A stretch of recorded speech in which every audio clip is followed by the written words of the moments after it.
Naita hapa leo kwa ajili ya kutoa ufafanuzi wa taarifa mbalimbali ambazo zinasambaa kwenye mitandao kuhusiana na timu yetu ya Geita Gold Football Club.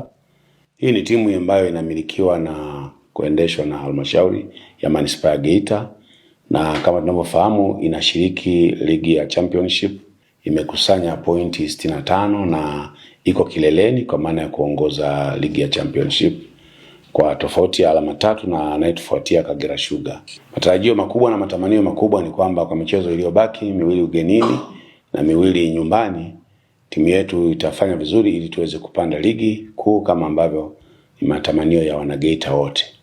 Lakini katika hayo tumepata taarifa ambazo zinasambaa mitandaoni kwamba kuna kocha msaidizi wa klabu ya Simba na kuja kujiunga na klabu ya Geita kama kocha mkuu. Natamani kukanusha taarifa hizo kwamba taarifa hizo sio za kweli. Hatujaanza mchakato wowote wa usajili wa wachezaji wala benchi la ufundi. Taarifa hizo ni za uongo na zinatolewa, tunajua kipindi kama hiki huwa ni kwa ajili ya kuvuruga tu mwenendo. Watu wakiona mnaenda vizuri wanatamani kuona hapa katikati mambo yanaharibika ili msitimize kusudi ambalo lipo mbele yenu. Nitoe rai tu kwa waandishi ambao wanasambaza taarifa za namna hiyo mitandaoni kwamba waache tabia hiyo, kwa sababu hawatatuondoa kwenye lengo la msingi. Sisi lengo letu la msingi mwaka huu nyeshe mvua liwake jua, tumedhamiria kupanda ligi kuu na tumewekeza kiasi kikubwa cha fedha, rasilimali watu.